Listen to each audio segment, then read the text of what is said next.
The rain came down in sheets that Tuesday morning, the kind of Portland downpour that turned sidewalks into mirrors and made the city smell like wet concrete and coffee.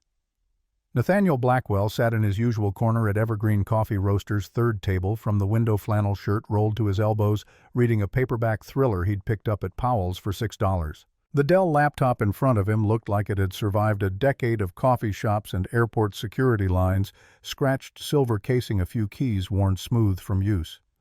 To anyone watching, he was just another freelancer grinding through a Tuesday.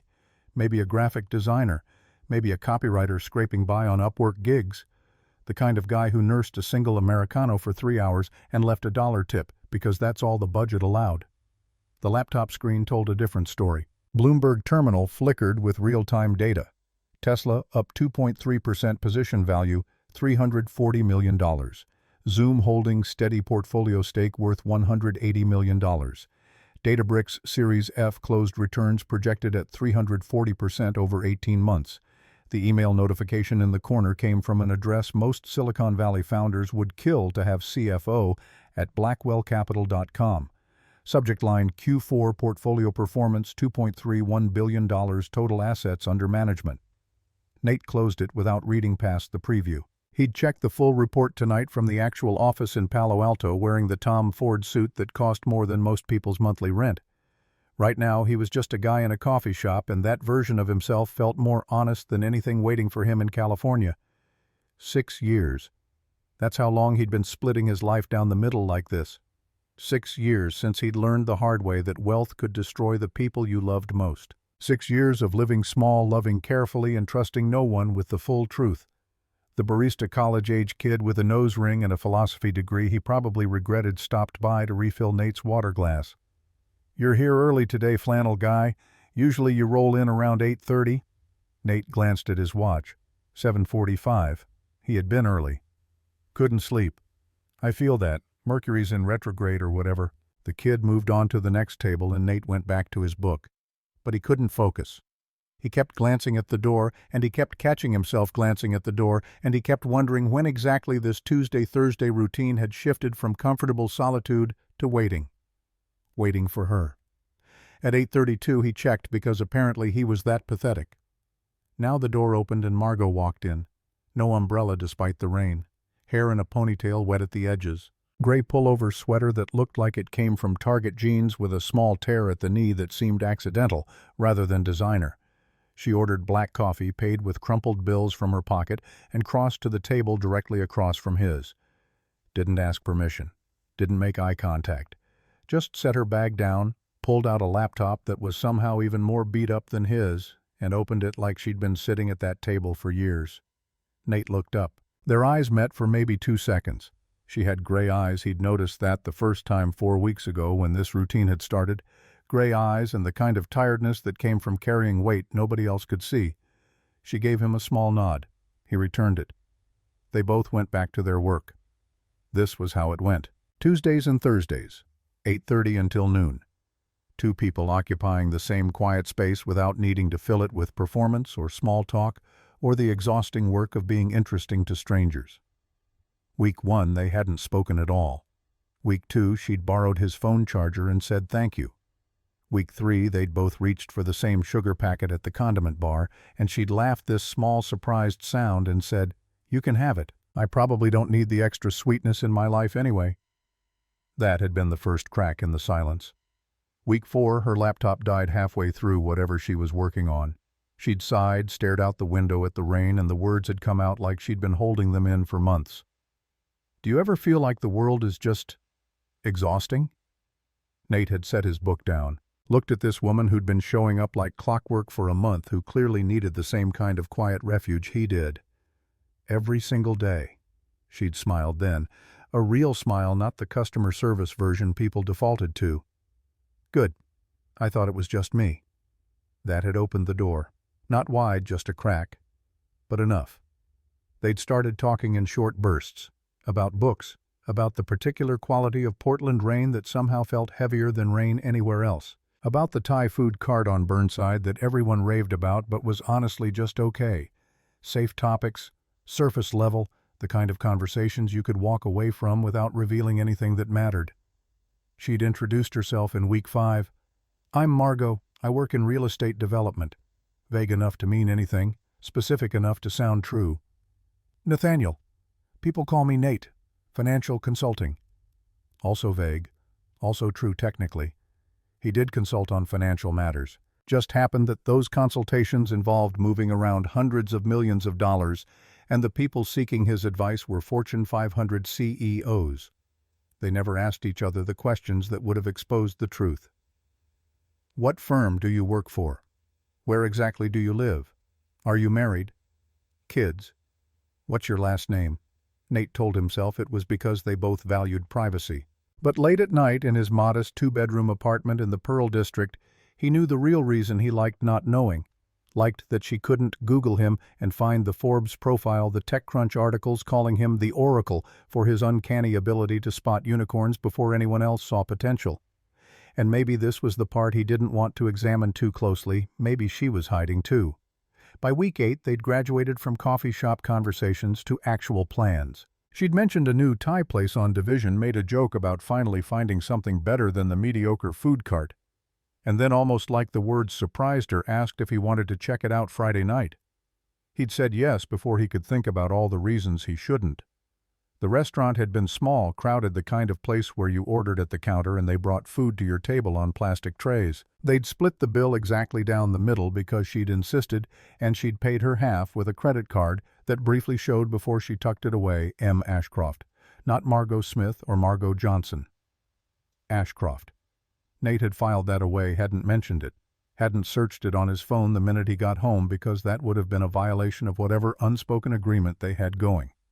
3 months in, and they were seeing each other 2, sometimes 3 times a week, hiking Forest Park on Sunday mornings, browsing Powell's used book section, trading recommendations, farmers markets where she'd buy flowers and he'd buy vegetables he'd actually cook because Sloane was visiting and she deserved real food, not another week of takeout. Margot made him feel normal. Not wealthy, not powerful, not burdened by the weight of managing assets that could fund a small nation's GDP. Just normal. Just Nate. A guy who liked hiking and bad coffee and conversations that didn't have an agenda. He'd been careful not to let her see too much. When she'd suggested meeting at his place once, he'd deflected, said it was a mess, which wasn't a lie.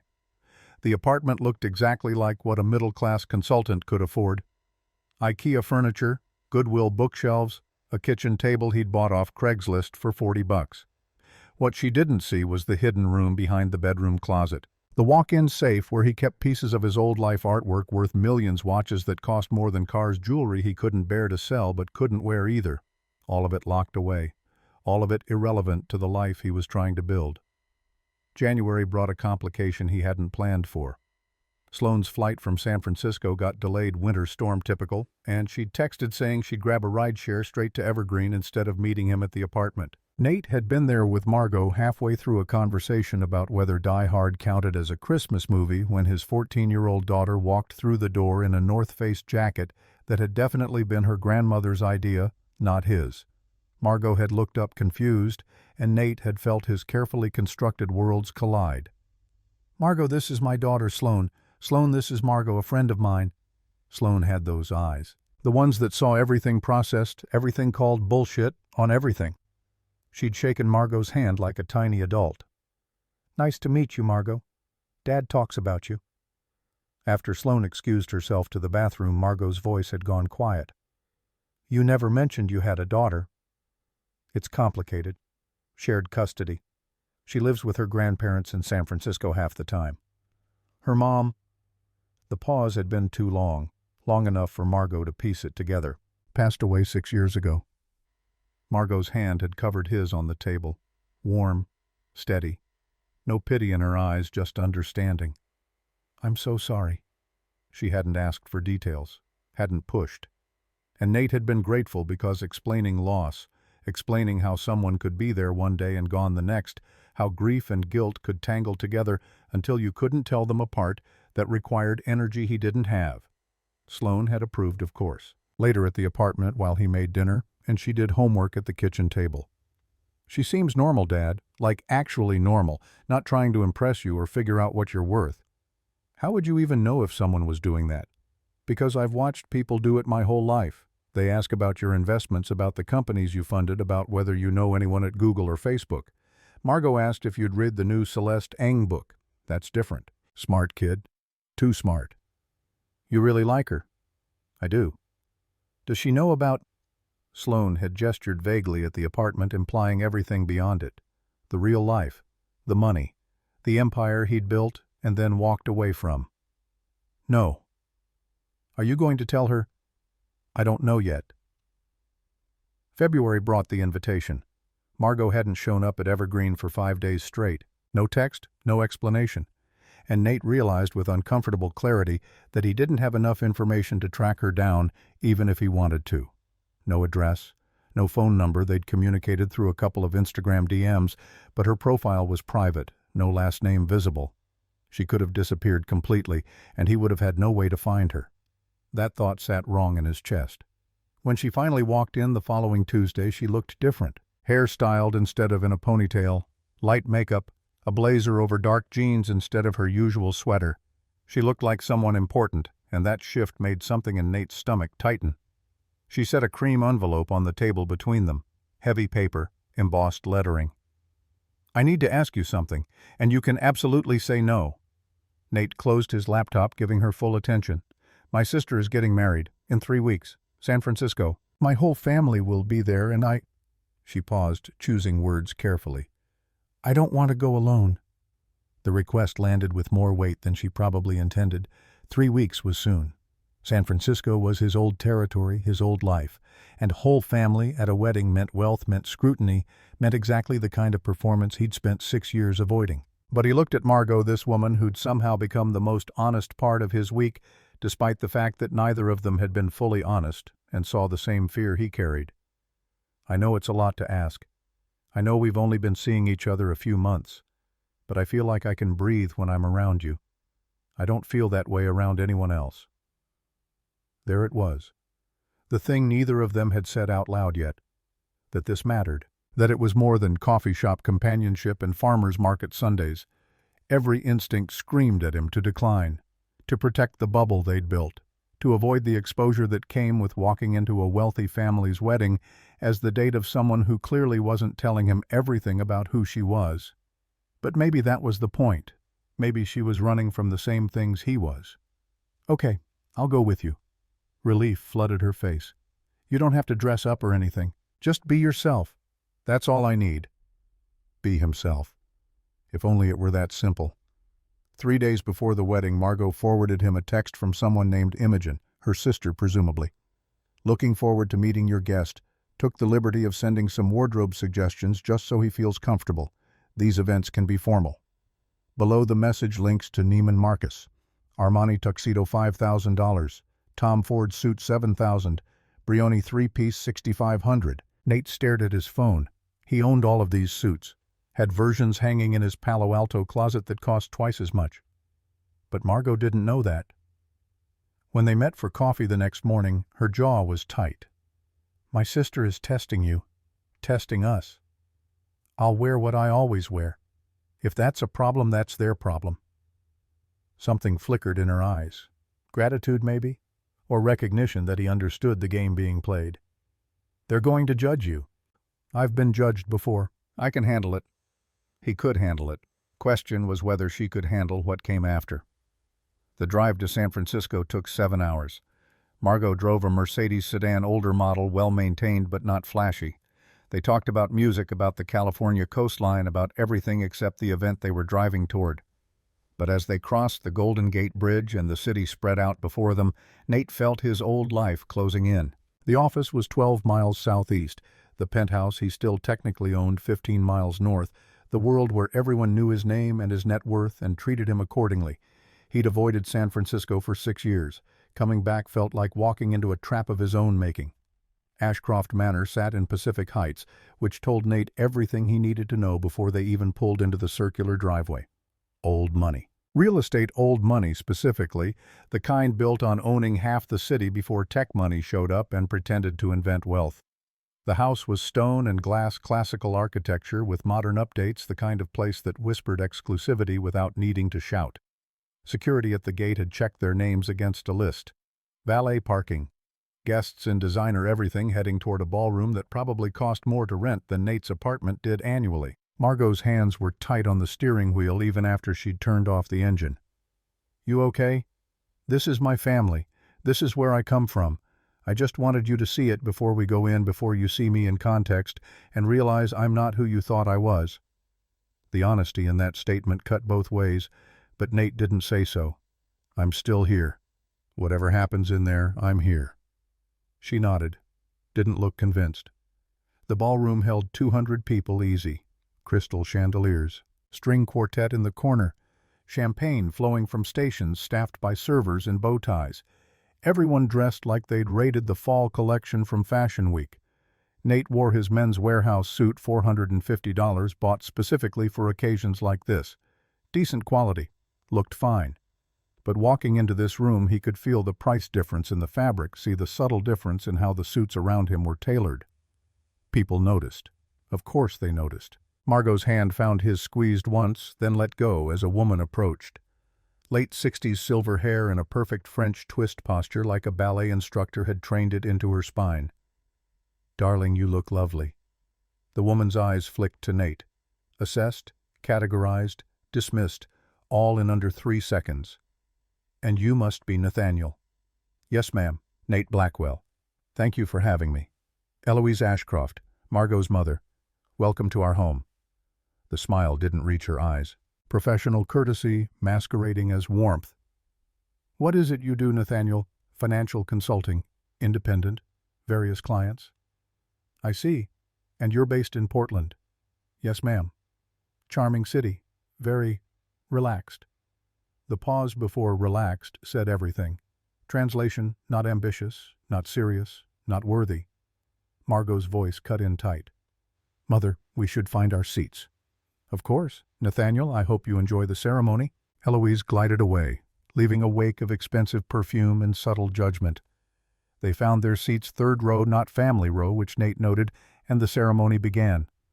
The bride Imogen looked like a younger version of Margot. Same gray eyes, but sharper somehow. The groom, Thaddeus Whitmore, stood at the altar in a Tom Ford tuxedo that Nate recognized because he had the same one hanging at home.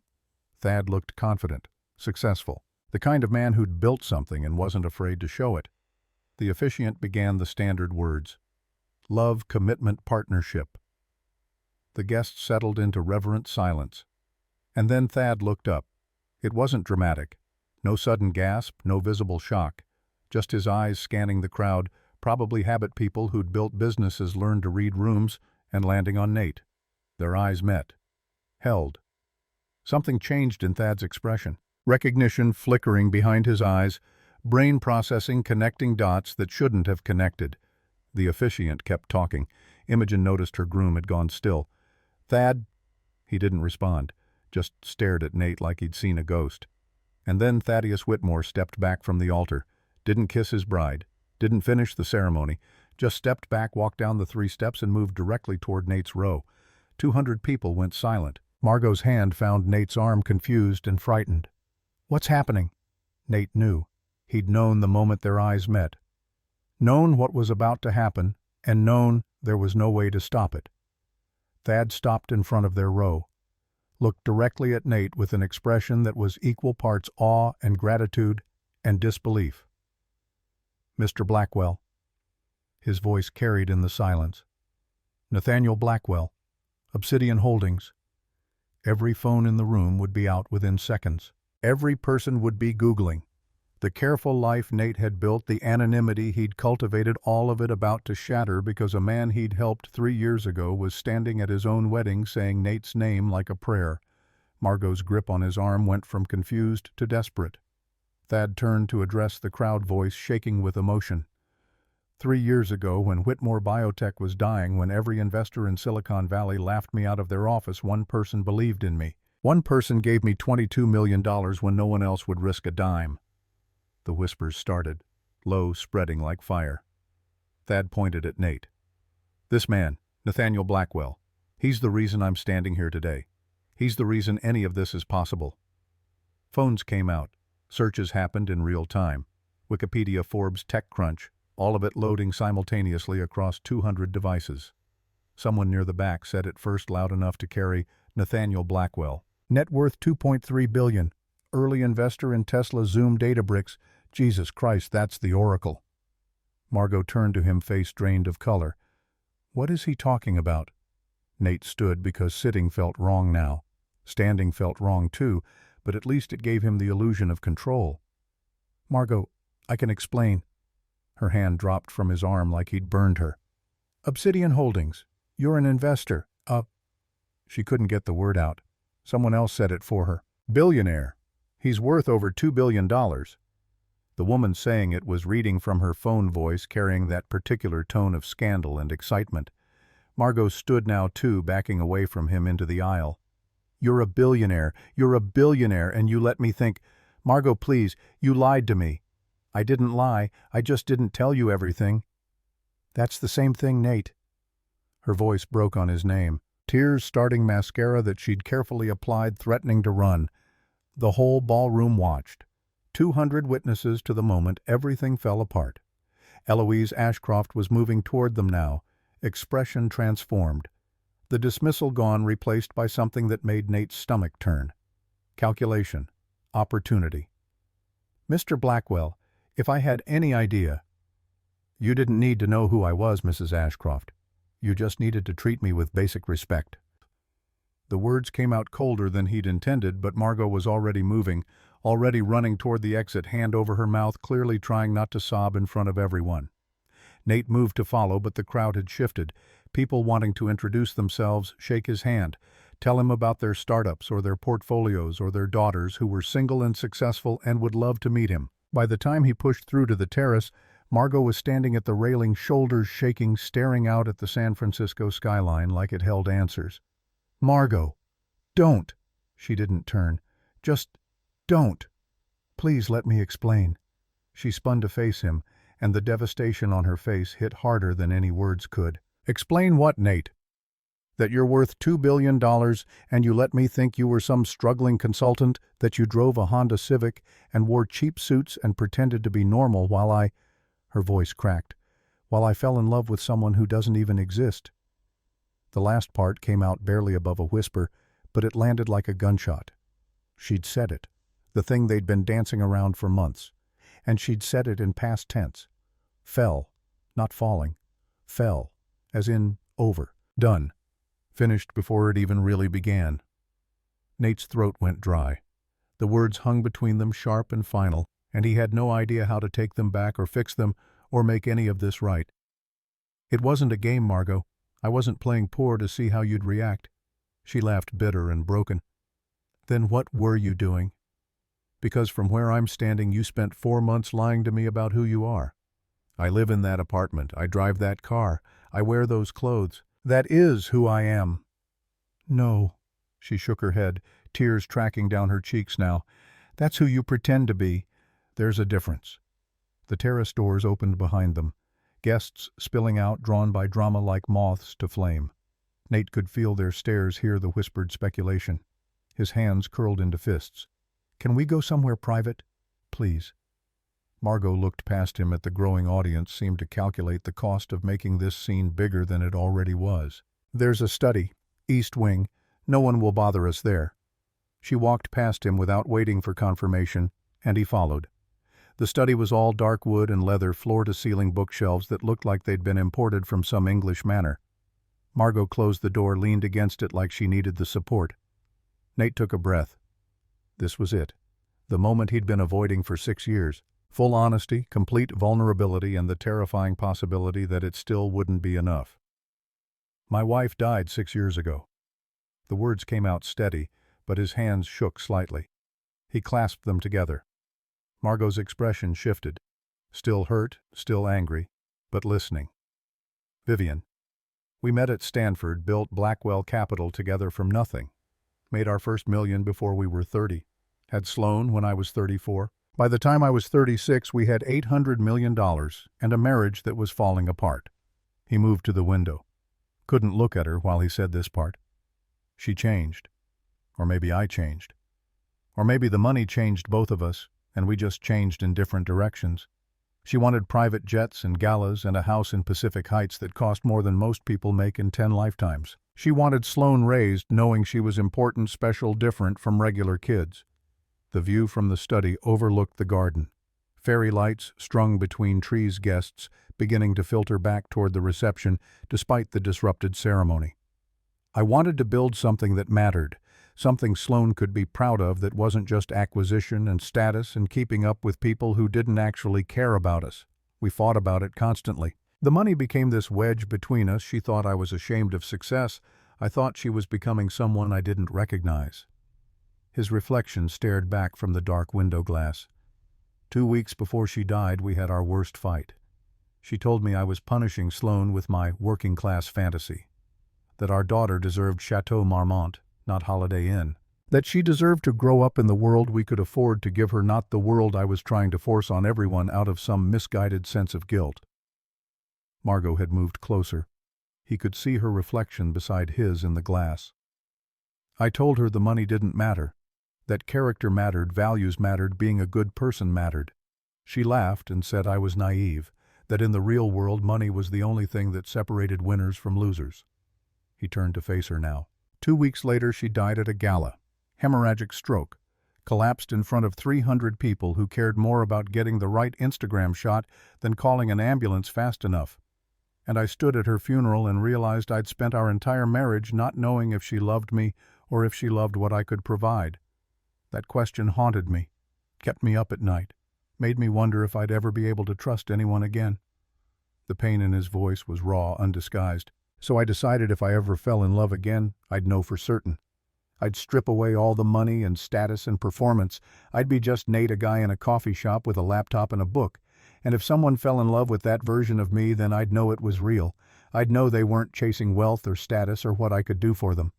He took a step toward her. But I was still pretending, wasn't I? I was still hiding, just in the opposite direction. Still using money or the lack of it to test people. Still making everything about wealth even when I was trying to make it about anything else. Yes. Her voice was soft but firm. You were. The silence stretched. Outside, music started the reception moving forward despite the chaos, because wealthy people were very good at pretending everything was fine. Margot moved to the leather chair, sank into it like gravity had doubled. I did the same thing. Nate waited. I never told you my last name. Ashcroft. I never told you I was CEO of Ashcroft Enterprises, $600 million in real estate holdings across Northern California. I let you think I was just some development worker, some middle manager who wore Target sweaters and drove an old Mercedes. She pulled her knees up, wrapped her arms around them, smaller than he'd ever seen her. 10 years ago, I was engaged. The words came slowly, carefully, like she was stepping through a minefield. Preston Caldwell. He designed affordable housing for nonprofits, won awards for his sustainable architecture. I loved that he didn't care about wealth or status or climbing social ladders. He volunteered at Habitat for Humanity, drove a beat-up truck, lived in a studio apartment in Oakland because he said living small meant more resources for the communities he served. The pain in her voice was familiar, mirror image of his own. We dated 2 years before I told him the truth. Before that, I just said I worked in real estate development. Kept it vague, let him assume I was maybe a project manager or something mid-level. And he never pushed, never asked questions, just like you never asked questions about me. She looked up at Nate, and her eyes held the same exhaustion he'd been carrying. When I finally told him, when I admitted that I was Margot Ashcroft, that my family owned Ashcroft Enterprises, that I personally was worth hundreds of millions, everything changed overnight. Her voice went hollow. Suddenly, every conversation became about his work, his vision for transforming urban housing, his nonprofit that was doing such important work but needed funding. He started asking if I knew investors, if Ashcroft Enterprises would consider partnering on his projects, if I could introduce him to my family's network. She looked away, staring at nothing. When I said no, when I told him I needed to keep my professional life separate from my personal life, he got angry, said I was being selfish, that if I really loved him, if I really cared about social justice and affordable housing, I'd use my family's resources to help, that I was wasting my privilege by not leveraging it for good. A single tear tracked down her face. I broke off the engagement. And he told me I'd never find anyone who could love me for who I was because I'd never know if they loved me or my money. He said wealth had poisoned me so thoroughly that I couldn't trust anyone, and maybe he was right. Nate moved closer, sat on the arm of the chair. He wasn't right. He was cruel, and he was projecting his own failures onto you. Was he, though? Margot looked at him. Because I spent the next decade alone, avoiding relationships, building walls, refusing to let anyone get close because I was terrified of being used again. I became exactly what he said. I was so poisoned by money that I couldn't trust my own judgment about people. Understanding hit like a physical force. So when you walked into Evergreen, I thought I'd found someone who didn't care about any of that. Someone who just saw me. The person who likes bad coffee and long hikes and doesn't have to perform for anyone. She stood cross to where he was standing. But you didn't see me either, did you? You saw the performance I was giving, the version I thought was safe to show, and I saw yours. We were both so busy hiding that we never actually showed each other who we really were. The truth of it settled between them. Two people running from the same fear, building the same walls, ending up in the same coffee shop, because damaged people recognized their own. I don't know how to fix this. Margot's voice was barely audible. I don't know if there's anything to fix. Because even if we try again, even if we start over with full honesty, how do I know you're not still testing me? How do I know you won't spend our whole relationship waiting for me to fail, some invisible standard you've set? The accusation landed because part of it was true. And how do I know you're not doing the same, waiting for me to disappoint you the way Preston did? I guess we don't. Her laugh was hollow. We don't know. And maybe that's the problem. Maybe people like us, people who've been burned by wealth, by status, by all the ways money ruins relationships, maybe we're too damaged to trust anyone. She moved toward the door. I need time. I need to figure out what was real and what was just two lonely people playing house in a coffee shop. How much time? I don't know. Weeks. Maybe longer. The door opened before she reached it. Eloise stood there, expression bright with false warmth and real calculation. Oh good, you're both here, Mr. Blackwell. There are some people I'd love to introduce you to. Major players in San Francisco real estate, and I think there could be some fascinating synergies. No. Eloise blinked, not used to being refused. I'm sorry. I'm not interested in networking. I'm not interested in synergies. I'm leaving. He looked at Margot one last time. I'm sorry, for all of it. She didn't respond, just stood there looking shattered while her mother tried to process the rejection. Nate walked past them both through the house that smelled like old money and fresh flowers, past the ballroom where the reception was in full swing and guests were already spinning the story into legend. The consultant who turned out to be a billionaire, the wedding that got interrupted, the drama of it all. His phone started buzzing before he made it to the valet stand. Texts, calls, emails flooding in from numbers he'd buried years ago.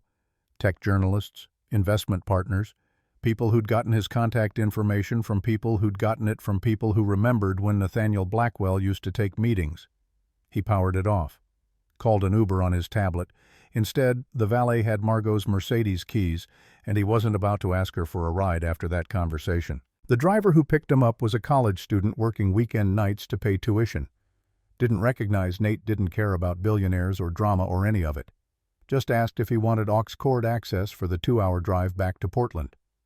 Nate declined, rode in silence, watched San Francisco fade into East Bay, then Oakland, then the long stretch of nothing between cities. His apartment felt smaller when he got back, emptier. He'd lived here 6 years, and it had always felt like enough. Now it felt like what it was, a stage set for a role he'd been playing. Sloane called around midnight. She was still in San Francisco with her grandparents, supposed to stay through the weekend, but she'd seen the news. Dad, the internet is insane right now. You're trending on Twitter. There are like 15 articles about you showing up at that wedding. I didn't crash it. I was invited. I know. But that's not the story people are telling. They're making it sound very dramatic and romantic, which I guess it kind of was. Nate rubbed his face. It was a disaster, sweetheart. I know, Dad. I'm sorry. How's Margot? I don't know. She asked me to leave, asked for time to think. Sloane was quiet for a moment. Are you going to give her time? What choice do I have? You could fight for her. Show up, be honest, stop hiding. I was honest, I told her everything, and it wasn't enough. His daughter's sigh carried disappointment. Dad telling someone the truth in the middle of a crisis isn't the same as being honest from the start. You can't expect her to just forgive 4 months of deception because you finally got caught. The observation stung because she was right. When did you get so wise? Therapy. Lots and lots of therapy. They talked a while longer before saying goodnight. After hanging up, Nate sat in the dark and thought about honesty, about timing, about the difference between confession and transparency. He'd told Margot the truth. But Sloane was right. He'd only told her because he'd been forced to, not because he'd chosen to. That wasn't honesty. That was damage control. Real honesty would have been telling her in week 5 when they'd introduced themselves. Real honesty would have been saying, "I'm Nathaniel Blackwell, I'm worth $2 billion, and I'm terrified that's all you'll see when you look at me." But he hadn't trusted her enough for that. Hadn't trusted himself enough to risk it. And now, he'd lost her anyway. 7 days passed. Nate didn't go to Evergreen. Couldn't stomach the idea of sitting in that corner staring at Margot's empty table, waiting for someone who wasn't coming. He worked from home instead, real work, the kind that required decisions about millions of dollars, moving across continents. His CFO in Palo Alto sent daily updates. Tesla was up, Zoom was holding steady, 3 new startups were seeking Series A funding and wanted Blackwell Capital's involvement. Nate approved everything without much thought. The money kept making money regardless of whether he paid attention. Sloane came back from San Francisco full of stories about her grandmother's reaction to the wedding scandal. Eloise had apparently spent the week trying to contact Nate through every channel she could find, email, LinkedIn, even tried to friend him on Facebook. "Grandma Eloise is kind of intense, huh?" They were making dinner together. Sloane's request, chicken piccata from a recipe on his phone. "That's one word for it. She kept asking me questions about you. What kind of investor you are. Whether you'd be interested in real estate partnerships. If I thought you were still in love with Margot." Nate's hand slipped, knife nicking his thumb. Blood welled up and Sloane grabbed a paper towel before he could reach for one. "What did you tell her?" "That you don't discuss business with your 14-year-old daughter, and that your love life is none of her concern." "How did she take that?" "Not well. But I stood firm." Meanwhile, his lawyer Jessica called with information he hadn't requested. "Margot Ashcroft's family has been making inquiries about you, hired an investigative firm to do a deep dive on your finances." Nate's grip on the phone tightened. "Tell them to stop. Tell them I'm not interested in partnerships or projects or conversations." "Already did. Eloise Ashcroft has called my office 6 times, very persistent, wants to arrange a dinner between you and Margot. If Margot wants to talk, she has my number. I'm not doing this through her family." Jessica was quiet for a moment. "For what it's worth, I think you're handling this right. Giving her space, not pushing." After the call, Nate sat alone and wondered if space was the right answer or if it was just another form of hiding. On day 10, he broke down and looked at Margot's social media. Her Instagram was private, but Ashcroft Enterprises had a public account. Margot appeared in a post from 2 days ago, groundbreaking ceremony for an affordable housing development in Oakland. Hard hat shovel smile that didn't reach her eyes. The caption talked about her passion for housing equity, about building communities, not just buildings, about using resources for good. She looked exhausted. Sloane caught him scrolling. "Dad, you're being pathetic." "I know. If you want to know how she's doing, reach out." She asked for time. "It's been 10 days. That's time." But Margot had said weeks, maybe longer, and Nate was trying to respect that, even though every day felt like running through wet concrete. Day 14. 2 weeks exactly. Nate stood at his apartment window watching rain turn Portland's streets into rivers. Phone in hand, Margot's number pulled up but not dialed. Sloane's words echoed, "Stop waiting for permission. Just be yourself and see who stays." His finger hovered over the call button. The phone rang in his hand. Margot's number. His heart stopped, restarted, hammered against his ribs.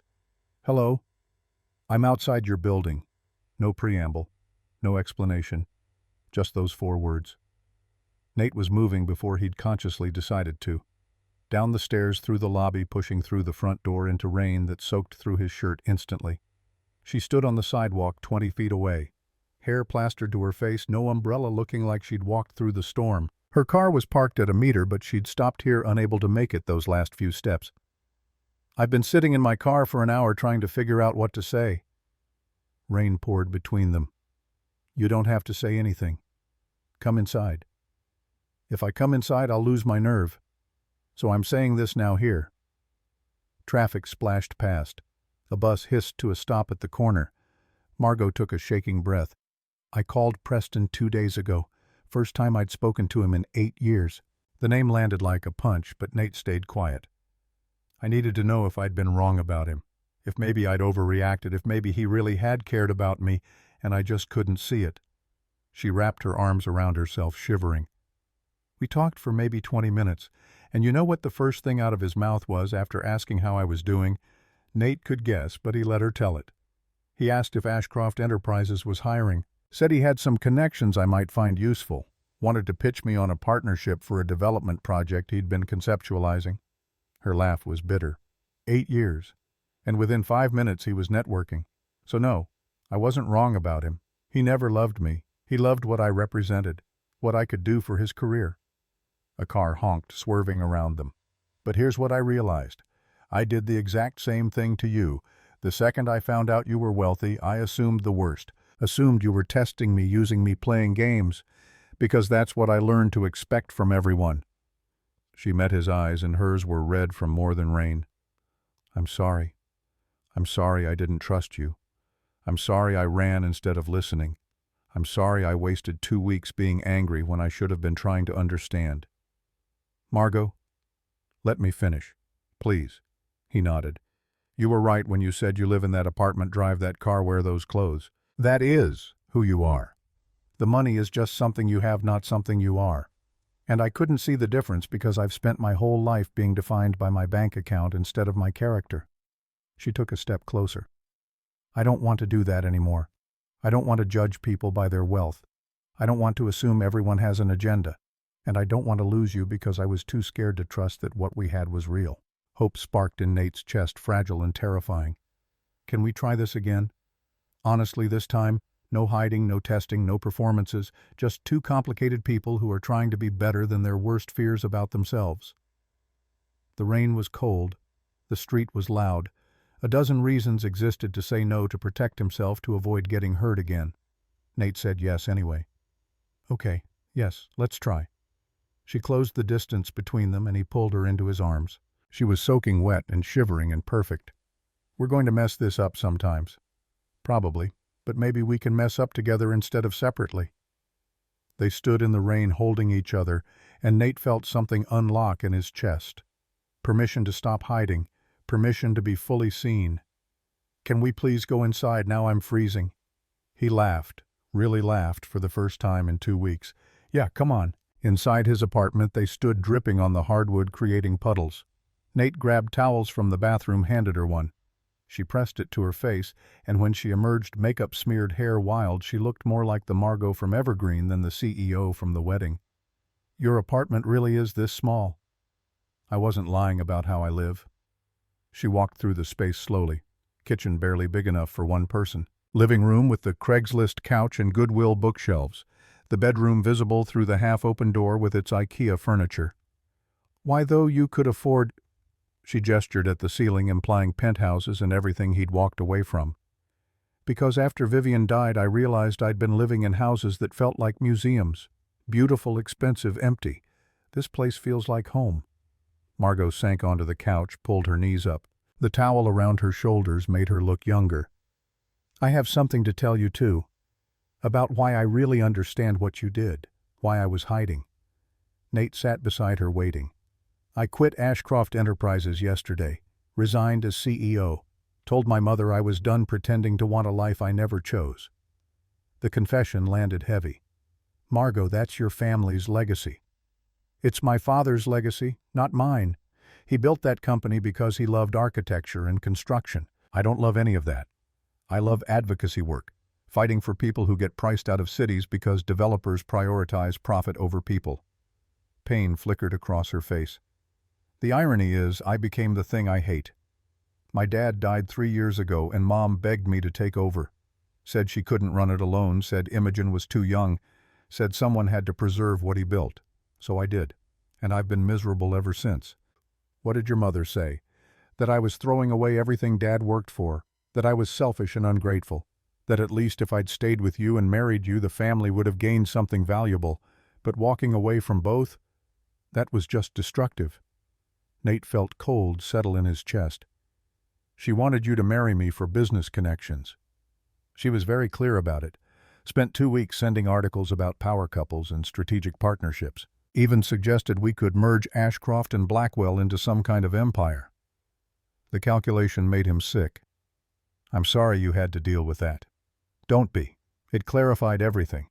I spent 10 years avoiding relationships because I was afraid of being used. But I let my mother use me instead. Let her guilt me into a career I never wanted. She looked at him directly. So I quit. Gave her 6 months to find a replacement CEO. Told her I'm going back to advocacy work, and that if she can't support that we need distance. That took courage. I learned from you.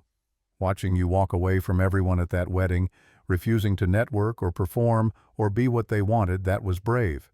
You chose yourself over their expectations. I wanted to do the same. They sat in comfortable silence for a moment. Can I show you something? Nate led her to the bedroom, to the closet that looked normal until he pushed aside hanging clothes and revealed the hidden door. Keypad lock. He punched in the code. The door opened on a climate-controlled room. Track lighting. Velvet-lined shelves holding watches worth millions. Walls displaying artwork.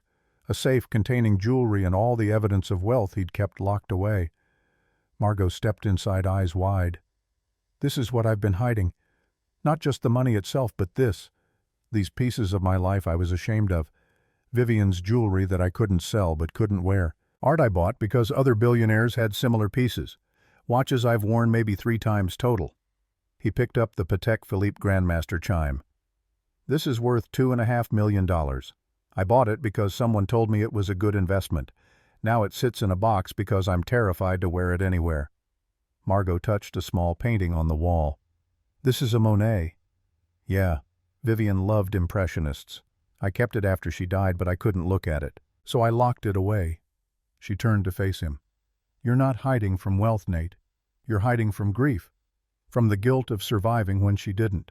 From the fear that if you enjoy any of this, it means she was right and you were wrong. The observation cut through every defense he'd built. Maybe. Yeah, probably. Can I tell you something I've never told anyone? Please. I hate most of my family's money. Hate where it came from. My great-grandfather made his fortune buying up land after the 1906 earthquake when people were desperate. Built an empire on disaster. Every generation since has just perpetuated that, buying low, displacing communities, maximizing profit. She touched the Monet again, gentle on the frame. I've spent my adult life trying to atone for it. Working in nonprofits, fighting for rent control, advocating for affordable housing. But I still live off the family money. Still benefit from the same system I claim to oppose. That doesn't make you a hypocrite. It makes you human. You can acknowledge privilege and still use resources to help people. Can I, though? Or is that just what wealthy people tell themselves? The question hung unanswered. Margot stepped closer to him. I don't want to hide anymore. I don't want to feel guilty for having resources when I could use them for good, and I don't want to avoid this us because I'm afraid. She took his hands. But I also need you to not be ashamed of success. To wear the watches you want, drive the car you like, live in whatever feels right. Not the apartment you think makes you seem humble, but the space that actually fits your life. What are you saying? I'm saying let's try this honestly. You be fully yourself, wealthy and complicated and still figuring out what that means. I'll do the same. We'll own our privilege, use it for something that matters, and stop performing for anyone else. Something inside Nate's chest unlocked. I'm scared. Me too. But I'm more scared of spending another decade alone because I was too afraid to trust anyone. He pulled her close and she fit against him perfectly. We're going to mess up. We're both defensive and bad at vulnerability. Probably. But we'll figure it out together. Her lips found his and the kiss tasted like rain and honesty and all the vulnerability they'd been too afraid to offer before. When they pulled apart, Margot smiled. So what now? Now we actually get to know each other. No performances, no hiding, Just us. The next morning, Nate woke to sunlight streaming through the bedroom window and Margot asleep beside him. She'd borrowed one of his t-shirts, her hair a mess on the pillow, and she looked more real than anyone he'd seen in years. His phone showed 17 missed calls. He ignored all of them except one from Sloan. "Dad, I saw on Instagram that Margot's car was parked outside your building last night. Please tell me you two worked things out." "We're working on it." "Good, because I really liked her, and you've been miserable without her." "Thanks, sweetheart. Also, Grandma Eloise has been calling me asking if I have Margot's new number. I told her no. Was that okay?" That was perfect. After hanging up, Nate made coffee. Margot emerged from the bedroom, hair still messy, wearing his shirt and her jeans from yesterday. "Is that coffee I smell?" "It's the cheap stuff, not evergreen quality." "I don't care." They sat at his small kitchen table, the one he'd bought off Craigslist for $40, and talked. Really talked. About Vivian and Preston, about the pressures of wealth and the isolation of hiding, about Sloan and Eloise and all the complicated family dynamics they were both navigating. "I want you to meet Sloan properly. Not accidentally at a coffee shop, but intentionally. As my girlfriend, if that's what we're calling this." Margot smiled over her coffee cup. "I'd like that. She seems amazing." "She is. Too smart for her own good sometimes." "When?" "She's with her grandparents for another week, but after that maybe we could do dinner, the three of us." "I'd love that."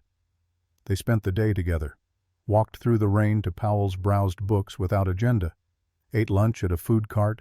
Normal things that felt extraordinary because they were doing them honestly. That evening Margot went back to her apartment to get clothes and work things. They'd decided to take it slow, no moving in together after one reconciliation conversation, but they'd see each other most days. "I have a site visit tomorrow for the Oakland housing project. Want to come?" "Yeah, I'd like to see what you're building." The next week unfolded carefully. They saw each other 4 times dinner, twice coffee, once the site visit that showed Nate a side of Margot he'd never seen before. She was passionate about the work, knowledgeable about policy and zoning and community needs. This was who she was when she wasn't performing CEO. On Thursday they went back to Evergreen Coffee together, walked in holding hands. The barista looked up and grinned. "Oh good, you two worked it out. The cafe's been depressing without you." They sat at their usual tables across from each other the way they'd started and worked in comfortable silence. Except now, Margot wore her real clothes. A blazer because she had meetings later. And Nate wore the watch Vivian had given him for their 5th anniversary, not the multi-million-dollar one, but one that had meaning. The barista stopped by to refill water. "You know, I knew you two would end up together. Week 2, I called it." After she left, Margot laughed. "Were we that obvious?" "Apparently." 2 weeks after the reconciliation, Imogen called Nate directly. "I owe you an apology. The wardrobe suggestions were condescending and wrong. I was trying to control something that wasn't my business." "I appreciate you calling." "Thad feels terrible too. He didn't mean to expose you like that. He was just overwhelmed with gratitude. Tell him no hard feelings. What's done is done. Will you and Margot come to dinner, just the 4 of us? No agenda, no networking. I'd like to get to know you properly." Nate looked at Margot, who was reading on his couch, raised an eyebrow. She nodded. "Okay, we can do that." The dinner with Imogen and Thad happened the following Saturday, at their home in Marin, casual and surprisingly comfortable. Imogen apologized again. Thad explained how he'd recognized Nate from an email signature from connecting dots across 3 years of wondering who his mysterious benefactor had been. "I should have kept quiet, but seeing you there, having the chance to thank you in person, I couldn't help myself." "I understand. And honestly, maybe it needed to happen. Maybe Margot and I needed everything to blow up so we could rebuild it right." Margot's hand found his under the table. 3 weeks after reconciliation, Nate took Margot to Palo Alto, showed her Blackwell Capital's actual office, introduced her to his CFO, his investment team, the people who managed billions while he lived quietly in Portland. "This is impressive." They stood in the conference room overlooking Silicon Valley. "It feels like someone else's life now." "Does it have to?" "You could be involved again. Not full-time, but more than you are." "Maybe. I've been thinking about that, actually. About what it means to have resources and not use them. about the difference between hiding from wealth and being strategic about it. She turned to face him. What would you do if you weren't hiding? I'd invest in things that matter. Clean energy, affordable housing, education. I'd use the money as a tool instead of treating it like a burden. That sounds good. The following week, Margot took him to a site visit in Oakland, showed him the affordable housing development she'd been working on for 2 years, introduced him to community leaders, advocacy groups, the people who'd be living in the units once they were built. What do you think? I think it's incredible. I think you're doing exactly what you should be doing. On the drive back, Margot was quiet. What if we partnered not Ashcroft and Blackwell, but you and me? Use our resources together to fund projects like this. Housing, education, whatever we care about. Nate reached over, took her hand. I'd like that. 4 weeks after reconciliation, 6 weeks after the wedding disaster, Nate invited Margot to family dinner with Sloan. His daughter had come back to Portland for spring break. She'd finished 8th grade the previous month, would be starting high school at a Portland public school in the fall. She'd chosen to live with Nate full-time instead of splitting between cities. Are you nervous? Margot was helping him cook. Pasta carbonara, Sloan's favorite. Terrified. What if she decides she doesn't like me after all? She already likes you. She told me so. Sloan arrived with energy bursting through the door, talking about her friends and a movie she'd seen, and whether Nate had remembered to buy the good Parmesan. She stopped when she saw Margot in the kitchen. Oh, good you're here. Dad's been useless without you. Hey, Nate protested. It's true. You moped around for 2 weeks eating cereal for dinner. Margot laughed, and the sound filled the small apartment with warmth. Dinner was easy. Sloan asked Margot about her work, about the housing projects, about growing up in San Francisco. Margot asked Sloan about school, about her interests, about the transition to high school. Your dad says you're going to public school here instead of the private school in San Francisco. Yeah, I wanted to be with Dad full-time, and honestly, the kids at the private school were kind of... She glanced at Nate. Can I say this? Go ahead. They were kind of awful. Everything was about who had what car, who went on what vacation, whose parents knew which celebrities. It was exhausting. Margot nodded. I went to private school too. I know exactly what you mean. After dinner, Sloan pulled Nate aside while Margot was in the bathroom. I really like her dad. She's genuine. Not trying too hard. Just herself. Good, because I'm pretty sure I'm in love with her. Pretty sure, Dad, you've been in love with her since like week 6. It's painfully obvious. When Margot came back, Sloan hugged her goodbye. Thanks for making my dad less sad. He's much better when you're around. After Sloan left, Margot turned to Nate. Your daughter is amazing. She is, and she approves of you, which is important. Does she know about the money stuff, the hiding? Yeah, she was actually the one who kept telling me I should be honest with you from the start. Turns out 14-year-olds are wiser than 42-year-old billionaires. Margot laughed and pulled him close. I love you. The words came out naturally, without hesitation. Nate's breath caught. I love you too. Have since week 6, if I'm being honest. Week 6? That's so early. You made a joke about not needing extra sweetness in your life. I knew right then I was done for. She kissed him, and it felt like everything clicking into place. 2 months after reconciliation, they attended a fundraiser together. For Margot's new nonprofit, she'd officially launched it, focused on housing advocacy and community development. Nate had contributed seed funding, but quietly through one of his LLCs. The event was in Oakland. 200 people, mostly advocates and nonprofit directors, with a handful of tech millionaires Margot had convinced to open their wallets. Nate wore the Patek Philippe, not to show off, but because Margot had asked him to, because potential donors saw the watch and made assumptions that made them more willing to write large checks. You're using wealth as a tool. Learning from the best. Margot worked the room with practiced ease, introduced stakeholders, pitched her vision, explained how private capital could partner with community organizations. She wore a designer dress, hairstyled, makeup, perfect. CEO, polished, but advocacy passionate. When their eyes met across the room, she smiled the evergreen smile, and he saw both versions of her at once. Eloise attended, flew up from San Francisco, wrote a check for $50,000, spent the evening looking uncomfortable with the crowd, but trying. During a quiet moment, she approached Nate. I owe you several apologies. For judging you. for trying to use you, for not seeing what Margot saw from the start. Thank you for saying that. Thomas Margot's father would have liked you. He valued character over credentials. I forgot that after he died.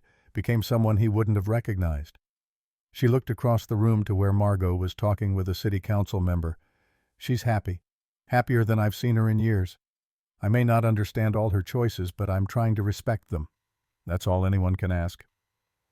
Later, after the fundraiser ended, Nate and Margot walked through Oakland's streets. She'd changed into jeans and sneakers, ditched the CEO polish for something more comfortable. We raised $340,000. That's incredible. She leaned against him. Sloan called earlier, asked when she could visit again. What did you say? That she's welcome any time. I like your daughter. She's smart and doesn't take anyone's nonsense. She gets that from her mother. They'd talked about Vivian several times now. Nate had shown Margot photos, shared stories, tried to explain how loving someone and losing them could exist simultaneously with relief that the relationship had ended. I've been thinking about something. Margot looked up at him.